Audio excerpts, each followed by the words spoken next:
Salam sejahtera, bonjour. Minggu ini kami berbincang-bincang dengan grup Reog Ponorogo yang sedang berkunjung di Paris, ibu kota negara Prancis. Mas Wisnu, sudah berapa lama ya di Eropa? Kita kebetulan sama rombongan Reog Ponorogo itu datang ke Eropa dari tanggal 7. Terus kita di Amsterdam, kita di acara Tong Tong Fair.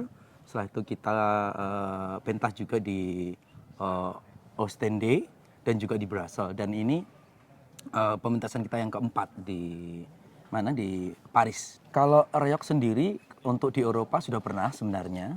Kalau nggak salah itu tahun 2018-2019. Untuk ke Eropa ini yang kedua kalinya. Dulu pernah di Belanda juga. Dan Reog juga ada tersebar di beberapa negara. Ada di Suriname juga ada, di Washington DC juga ada, di Malaysia juga ada, di Jepang, di Korea, di Taiwan juga ada di sana. Kita tahu sendiri bahwa Reog itu kan secara physically itu kan sangat unik sekali ya. Reog ini salah satu topeng terbesar di dunia. Dan yang lebih menarik lagi itu Reog itu untuk memainkannya itu digigit pakai gigi, gitu. Yang tentunya itu tidak pernah ada di dunia. Gitu. Jadi banyak cerita, banyak versi. Ada yang menjelaskan bahwa versi Suryo-Ngalam di eranya Mojopahit. Ada juga versi Bantarangin itu jauh sebelum Mojopahit. Dan perlu kalau kita memahami lagi, melihat Reog ya dari dokumentasinya dari sekitar 1902 atau 1922 itu terdeteksi bahwa bentuk reog yang dulu dengan yang sekarang itu mengalami fase perubahan yang cukup signifikan. Nah, di sini yang sebenarnya ingin kita sampaikan dan juga menjadi sebuah bukti bahwa reog ini terus bisa mengikuti perkembangan zaman. Reog tidak stuck, tapi reog terus berusaha untuk hidup di zaman di mana dia ada. Contohnya tahun ini ya. Kalau kita melihat membandingkan reog zaman dulu dengan reog yang sekarang, wah perbedaannya luar biasa. Dan tentunya perbedaan ini menjadi sesuatu yang positif. Perubahannya menjadi sesuatu yang positif juga. Maka mungkin orang melihatnya reog ini benda mati, tetapi secara spiritnya reog ini hidup gitu. Jadi kalau kami sebagai orang Ponorogo memaknai reog ini tidak sekedar sebuah kesenian, tidak sekedar sebuah warisan kebudayaan, tetapi ada nilai-nilai tuntunan yang sebenarnya ada dalam kesenian reog itu sendiri. Apa yang kalian tunggu dalam membahas untuk memasuki si UNESCO ini, untuk dikenal lebih lagi di dunia, disebarluaskan di seluruh dunia? Oh ya, tentunya seperti yang saya bilang tadi bahwa reog ini tidak sekedar ngomong tentang historisnya, tidak hanya ngomong tentang legendanya, tidak hanya ngomong tentang keluar biasaan bentuk topengnya gitu kan, tetapi juga di dalamnya ada nilai-nilai kehidupannya. Seperti yang sempat kita bilang di awal bahwa reog dari zaman dulu dengan reog zaman sekarang itu mengalami sebuah evolusi yang luar biasa. Maka perlunya UNESCO ini menjadi bagian dari keberlangsungan reog ini di kemudian hari gitu. Kenapa? Karena jelas bahwa reog ada sesuatu yang bisa kita pelajari bersama-sama. Saya selalu bilang bahwa dalam kesenian wayang kulit itu ada karakter gunungan, di mana dalam karakter gunungan itu di situ ada simbol binatang yang keras dan binatang yang lembut. Dan sebenarnya sama di dalam reog itu sendiri kita melihat fisik reog yang sekarang itu seperti gunungan juga. Dia juga ada binatang kerasnya yang diwakili oleh harimau dan binatang lembut yang diwakili oleh burung merak. Dalam proses kehidupan ini kita memahami ada siang dan ada malam.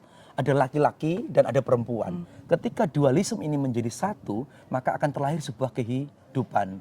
Jadi tanpa disadari, kita perlu belajar dari nilai-nilai filosofi yang ada dalam reog itu sendiri. Tentunya kalau kita ingin tetap survive, maka kita harus bisa membaca ruang waktu dalam konteks perubahan zaman ini. Jadi kami bangga mempunyai Reog Ponorogo, karena Reog Ponorogo ini tidak lekang oleh ruang dan waktu, tidak tergerus oleh perkembangan zaman. Orang modern harus belajar bagaimana reog bisa berevolusi, bisa bertahan sampai hari ini. Dan UNESCO harus ikut menjadi bagian untuk reog ini diakui oleh seluruh dunia, agar semua orang di dunia ini bisa belajar tentang kehidupan melalui reog salah satunya.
Itu mempunyai kondisi-kondisi tertentu. Kalian siap? Kondisi tertentu dalam arti ini ada persyaratan-persyaratan tertentu ya. Tentunya untuk reog bisa diterima oleh seluruh masyarakat di lapisan dunia, ya kita pasti siap. Gitu. Kenapa? Karena kami memaknai bahwa sekali lagi tadi, bahwa reog tidak sekedar pertunjukan, tidak sekedar tontonan, tetapi sekaligus tuntunan. Nah, kami ingin menyebarluaskan tuntunan kebaikan ini. Maka kita juga harus paham. Contohnya, di sini saya tidak pandai bahasa Perancis, tapi minimal saya hari ini bisa bilang merci beaucoup. Merci beaucoup. Merci beaucoup. Très Jadi, bien. Très bien. jadi minimal kami berusaha untuk agar orang juga tahu reog dari sisi mereka, dari bahasa mereka. Coba bayangkan jika seluruh dunia ini tahu reog yang sebenarnya, maka saya meyakini antara laki-laki perempuan siang dan malam ini menjadi sebuah kesatuan dinamika kehidupan yang luar biasa. Dan itu reog menjadi salah satunya. Gitu. Bersama-sama kita mendoakan agar bisa diterima di UNESCO. Siap, matur sembah nuwun, terima kasih. Matur nuwun, terima kasih Mas Siap, Wisnu. Terima kasih. Bye-bye.